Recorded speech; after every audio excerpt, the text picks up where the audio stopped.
আপনার কখনো ভয় হয় না আপনার ভবিষ্যৎ নিয়ে? আমার দুনিয়ার সমস্ত এনার্জি, সাহস, শক্তি এটা আমার আব্বার কাছ থেকে পাওয়া।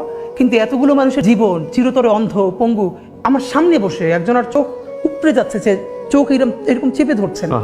ওর মাকে যখন আয়না করে নিয়ে আসছে তখন ও খুব ছোট, ওরেও নিয়ে আসে সাথে। ওর মাকে মারতে মারতে এমন অবস্থা হয়েছে, তো ও বলছে যে আমার মার একটু পানি দেন। এরপরে এমন লাথি মারছে, ওর মা ওর সামনে বাথরুম করে ফেলছে। একটা মেয়ে বলতেছে যে তাকে আয়না ঘরে নেওয়ার পর তার পিরিয়ড হয়ে গেছে মায়ের চড়ে, তারপরে বলছে আমাকে প্যাড দেন। হো হো করে হাসতেছে। আপনি ভাবেন যে আপনার বোন আপনার, এবং সব থেকে ভয়াবহ, বাচ্চার চোখ ঝুলে যাচ্ছে। এখন পর্যন্ত বেওয়ারিশ কতগুলো লাশ আমরা শনাক্ত করতে পারি নাই। তো আমার পাশে একটা ছেলে ছিল, আমার চেয়েও বয়স কম, ওর পরনে একটা মাস্ক ছিল, হাতে লাঠি ছিল। তো হঠাৎ করে দেখি ও আমার মনে হয় একটু দূরে ছিল, ও লুটিয়ে পড়েছে।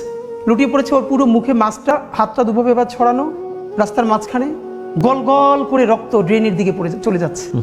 এবং এটা গুলিটা নিচ থেকে আসে না, হয়তো কোনো ছাদ থেকে বা স্নাইপার শুট, কারণ নিচ থেকে আসলে তো আমাদের গায়ে লাগতো।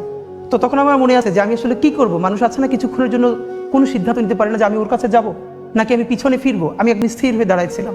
তখন আমার কারা যারা সাথে ছিল টেনে পরে দূরে নিয়ে গেছে। ওইটার পরে আমার সিদ্ধান্ত চূড়ান্ত হয়েছে যে ও তো আমার একটু পাশে ছিল, ওই গুলিটা তো আমার মাথায় আসতে পারতো। কিন্তু আল্লাহ যে ওরে নিয়ে গেল আর আমারে রেখে গেল, এর মানে আমার কিছু কাজ আছে, এই লড়াইটা আমার জারি রাখতে হবে।